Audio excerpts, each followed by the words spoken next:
आपण पाहिलं असेल की राखी पौर्णिमेच्या आज हा पूर्ती सोहळा या ठिकाणी माननीय मुख्यमंत्री आणि उपमुख्यमंत्र्यांच्या हस्ते या ठिकाणी पार पडला आणि जवळपास आपल्या ज्या बहिणींना जे वचन दिलं होतं की 17 तारखेपर्यंत आपण त्यांच्या अकाउंटवर पैसे टाकू आणि भाऊबीजची भेट देऊ, त्याच पद्धतीनं आज जवळपास जळगाव जिल्ह्यामध्ये 4.25 लाख बहिणींच्या अकाउंट्सवर आता या ठिकाणी पैसे आलेले आहेत।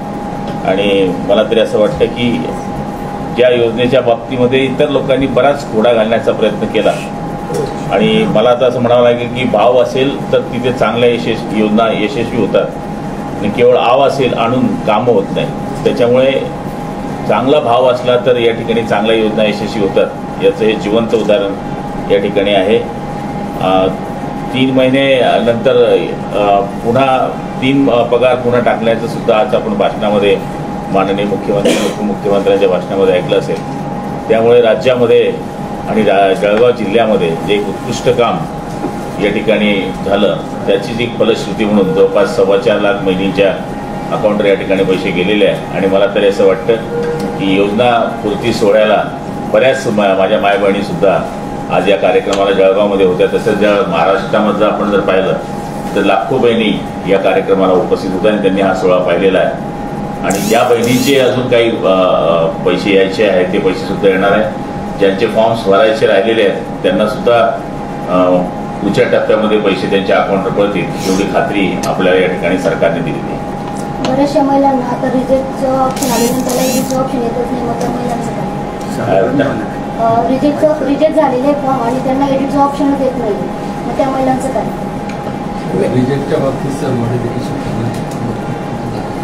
रिजेक्टच्या बाबतीमध्ये मॉडिफिकेशन करणार आहे आणि त्या महिलांना सुद्धा या ठिकाणी लाभ मिळेल, त्याबद्दल त्या महिलांनी निश्चित राहावं। सुप्रिया सुळेने आरोप केलेला आहे की जो पुण्याच्या कार्यक्रमात येण्यासाठी महिलांना धमकी वगैरे देण्यात आलेली आहे।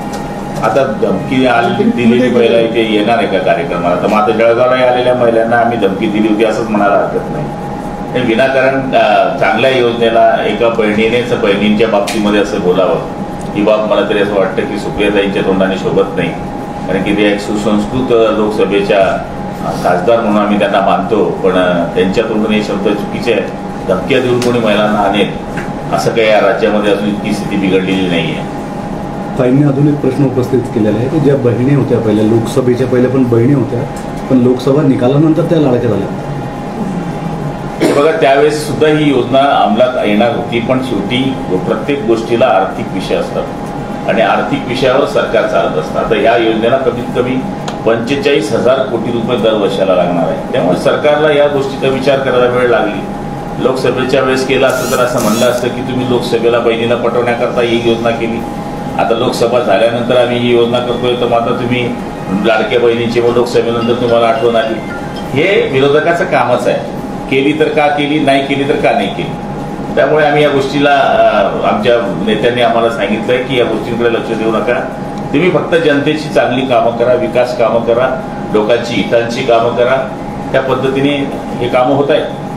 सुप्रिया सुळेने एक आरोप केला की जो आता शासकीय कार्यक्रम घेण्यात येत आहे त्या महिलांना सक्ती करण्यात येत आहे, जर मेळाव्याला आले नाही तर तुमचे म्हणजे तुम्हाला खात्यात पैसे येणार नाही असे खासगी देऊन महिला सांगतात। हे बघा, देवेंद्रजींचं भाषण जर तुम्ही जळगावमध्ये ऐकलं असेल तर त्यांनी आपल्याच पक्षाच्या आमदाराच्या बाबतीत सुद्धा स्ट्रिक्ट बोलले की असं कोणताही आमदार बोलत असेल तर मी खपवून घेणार नाही, असं कुठलंच होऊ शकत नाही। हे काहीतरी भाषणामध्ये बोलावं आणि चुकीच्या पद्धतीने लोक जातील आणि काहीतरी त्यांच्यामध्ये संभ्रम निर्माण करावा। आता एक संभ्रम या जळगाव जिल्ह्यामध्ये काय महाराष्ट्रात झाला, पैसे काढून घ्या आणि तर पैसे वापस जाणार आहे। अहो, जसं कोरोनामध्ये बँकेला लाईन होती तशा पद्धतीची लाईन बँकेमध्ये आत होती। म्हणजे तुम्ही महिलांना, तुम्ही दिलेल्या महिलांना तुम्ही वेड्यामध्ये काढताय, त्यांना बिचारींना काम धंदे बुडवून तुम्ही लाईनीमध्ये उभं करताय, हे पाप आहे, हे पाप आहे।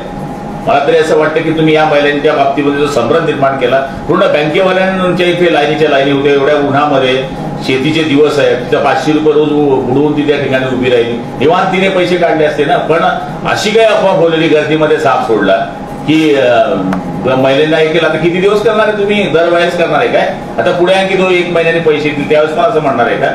हे पहिले हे करतील, पण मला तरी असं वाटतं की अशा अफवा फैलणं हे चुकीचं आहे।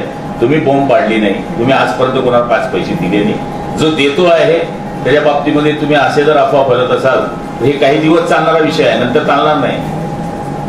भाऊ बऱ्याचशा महिलांना फक्त मेसेज आले पण अकाउंटला पैसे क्रेडिट नाही झाले. हे बघा, एकही महिला सुटणार नाही. त्या ठिकाणी कलेक्टर महोदय बसले, सगळे अधिकारी बसले. उत्पन्नाच्या बाबतीमध्ये, पैशांच्या बाबतीमध्ये जर ती रेशोमध्ये बसत नसेल तर कदाचित ती सुटेल, पण वयाच्या मध्ये ती जर ती 65च्या वरती असेल तर ती सुटेल, ती 20ची असेल तर सुटेल, पण असं बाकी महिन्यांवर अन्याय होणार नाही. काही महिलांचं बँक आणि आधार कार्ड लिंकिंग बाकी आहे. आणि बँकेने महिलांना प्रत्येकाला सांगितलं की तुम्ही सेपरेट सिम कार्ड घ्या तर तुमच्या अकाउंटला पैसे. नाही, असं काही नाही. आम्हाला 2-3 फोन आले, मी 2-3 बँकेच्या एफडीशी सुद्धा बोललो, असं काही विषय नाहीये. सकाळी शिरसोली असं असलं तर मी स्वतः बोलेल, असं नाही विषय. एकाच ठिकाणी झालं असं तर बोलूया. बऱ्याचशा महिलांचं म्हणजे बँक बरोदा वगैरे अनेक ठिकाणी आपण त्यांना तिथून मेसेज आलेले. आता एक नुकताच एक नवीन नंबर घेतला एका मुलाने, त्यालाही बँक ऑफ बरोडाकडून मेसेज आलेली की तो तिथे काय 3,000 मुलाला लाडक्या भावाची योजना किती तयारी असेल. निवडून येणार नाही म्हणून निवडणुका पुढे ढकलताय असा आरोप. अहो 14 दिवस निवडणुका पुढे ढकलणे म्हणजे का काही एक पर्व झाले की काय? जी निवडणुकीची आचारसंहिता 20-25 सप्टेंबरला लागणार होती ती फक्त 1 ऑक्टोबरच्या नंतर लागणार आहे. 10 दिवस अरे काय आभाळ पडून जाणार आहे काय? पण आता काही राहिलेलं नाही बोलायला. नुसतं बोलायचं म्हणून बोलायचं. 2 राज्याच्या निवडणुका आहे. आता 19 तारखेपासून पुन्हा पाऊस दाखवलाय, पुढे दिवाळी आहे, दसरा आहे, त्यामुळे निवडणुका 10-12 दिवस पुढे सळकवल्या तर म्हणतात ते कारण पाहिजे. काही 12 दिवसामध्ये काय चित्र बदलणार आहे असं? कोळी समाजाची जास्त प्रमाणपत्र बैठक झाली, पुन्हा 8 दिवसांनी बैठक होईल असं मुख्यमंत्र्यांनी तयारी केली होती. नेमकं निश्चित धोरण काय आहे की यावेळेस कसं झालं की दोघंच कोळी समाजाची तिकडची मंडळी आली, इकडची मंडळी आली, त्याच्यामध्ये दोघांचं ऐकून घ्यावं म्हणून मुख्यमंत्र्यांनी आदेश केले की आपण टोकरे कोळींची वेगळी बैठक घेऊ आणि यांची वेगळी बैठक घेऊ. टोकरे कोळी, मादेवगरी, ढोल कोळी हे जे आलेले होते यांची एक वेगळी बैठक घेऊ आणि बाकीच्यांची वेगळी बैठक घेऊ. आता त्याची तारीख आम्हाला कळली. भाऊ, गुलाबराव देवकरांनी असं म्हटलंय की या विधानसभेमध्ये आता गुलाबराव पटेल 5,000 रुपये निवडून येणं.